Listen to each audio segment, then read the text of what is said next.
MP হওয়ার মতো যোগ্য ব্যক্তি, কিন্তু সিট তো একটা 2000-এর বেশি ক্যান্ডিডেট আছে যারা প্রত্যেকেই এমপি হওয়ার যোগ্য।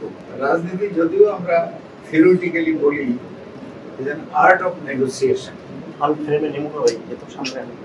রাজনীতিতে গ্রুপিং থাকি আমাদের মধ্যেও ছিল, বলবো গত লোকের আগের কথা বলবো, কিন্তু সেগুলো ছিল প্রতিদ্বন্দ্বিতা, প্রতিহিংসা ছিল না।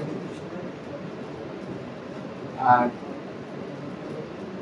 দ্বিতীয় যেটা জিজ্ঞেস করেছেন সেটা হলো গত মাসের 27 তারিখে জনাব তারেক রহমানের সঙ্গে আমাদের যে স্কাইপে মিটিং হলো, ওখানে উনি যে কথাগুলো বলেছেন অত্যন্ত সুন্দর কথা, ভেরি ম্যাচিউর পলিটিক্যাল কম্পানি বলেছেন। এবং আমি আরেকটু এলাবোরেট করলে আপনাদের বুঝতে সুবিধা হবে, অথবা সেটা হয়তো শুনেছেন। উনি একটা সুন্দর কথা বলেছেন, ইতিহাস মানে বিএনপির জন্য একটা ধারাবাহিকতা। সেটা হলো কোন কোন রাজনৈতিক দল আছে বাংলাদেশের 300 আসনের মধ্যে 300 যোগ্য ক্যান্ডিডেট পাওয়া সম্ভব না। আর বিএনপি বর্তমানে 300 আসনের জন্য 2000-এর বেশি ক্যান্ডিডেট আছে যারা প্রত্যেকেই এমপি হওয়ার যোগ্য।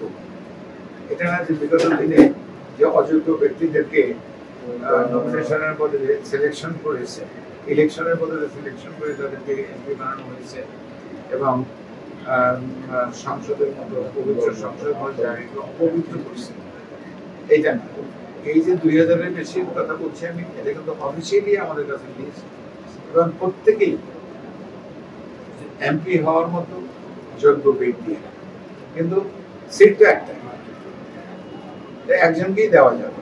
সেই জন্য উনি সাবধান করেছেন যে যাকে দেওয়া হবে তার দায়িত্ব হবে যারা পায়নি তাদের সঙ্গে যোগাযোগ করেন, সমন্বয় করেন। উনি আরো সুন্দর কথা বলেছেন, বুক মিলান। আর দ্বিতীয় হলো যারা পায়নি তাদের দায়িত্ব হবে যে পেয়েছে তার সঙ্গে কোঅর্ডিনেট করেন, সমন্বয় করেন এবং ইলেকশনে ক্যান্ডিডেটকে বিজয়ী করেন। তো ওই কথার ধারাবাহিকতায় ওই মিটিং এর পরেই আমাদের এখান থেকে যে তিনজনে অ্যাপ্লাই করেছে, একজন ছিল শামসুর সরকার কর্তৃক, একজন ছিল মুশতাক আহমেদ বিন, একজন হলো আমাদের মজিবুর রহমান টোটন। তা আমি বিনের সঙ্গে কথা বলছি, টোটনের সঙ্গেও কথা বলছি, কুটির সঙ্গে কুটির সঙ্গে কথা হয়েছে। এখন আজকে 12টায় সাজিয়ে গল্পটা মানে আজকের মিটিংটা সাজিয়ে আমরা ওইভাবে করেন, পজিটিভ সাইডটা দেখান, তাহলে আমাদের কিন্তু আগামী নির্বাচনের সমস্ত ক্যাম্পেইন ইজি হয়ে যাবে, নির্বাচনের কর্মকাণ্ড ইজি হয়ে যাবে এবং এই আগামী নির্বাচনে রেজাল্ট তো আল্লাহ, আমাদের জেতাটা যেটা আমরা রাজনৈতিক দল হিসেবে মনে করি আমরা জিতবো, আমাদের জেতাটা ইজি হবে।